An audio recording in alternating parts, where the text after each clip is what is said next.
আমি মনে হচ্ছে চাকরির জন্য মেলা ইন্টারভিউ দিচ্ছি, খালি কয় কি কোটা যে আমার মামও নয় খালও নয়, সেজন্য আমার চাকরি হওয়া নাই।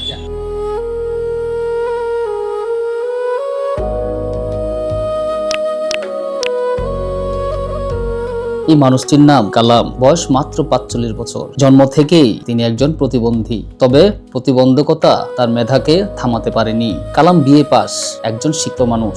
মনে রাস্তার মানুষের দাঁড়ে দাঁড়ে ঘুরে জীবন যাপন করতে বউ চললে আমার যদি কেউ যদি একটু কর্মসংস্থান ব্যবস্থা করে দেয় তাহলে আমি ব্যবসা বা আমি মনে করি যে বিয়ে পর্যন্ত লেখাপড়া করছি।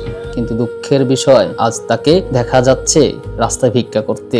শিক্ষা অর্জনের পর একের পর এক প্রতিষ্ঠানে চাকরির জন্য আবেদন করেছেন কালাম। অফিসে অফিসে ঘুরেছেন, দরজায় দরজায় কড়া নেড়েছেন, কিন্তু প্রতিবন্ধী পরিচয়ের দেয়ালে বারবার থমকে গেছে তার স্বপ্ন।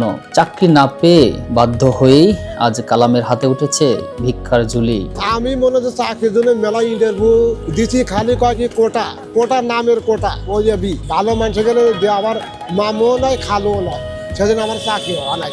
অথচ এই মানুষটি চাইলে নিজের শ্রম ও মেধা দিয়ে সমাজের বোঝা নয় সম্পদ হতে পারতেন। প্রশ্ন থেকেই যায়, একজন শিক্ষিত প্রতিবন্ধী মানুষ কেন রাস্তায়? রাষ্ট্র, সমাজ ও আমাদের দায়িত্ব কি শুধু করুণা দেখানো? তার জন্য কর্মসংস্থানের সুযোগ তৈরি করা।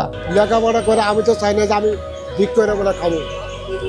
যদি ভিক করে খেলে বলে তাহলে কিছু হলেনি, কিন্তু শেষ বয়সে আছে কোনো কুলি মনে পাইতেছি।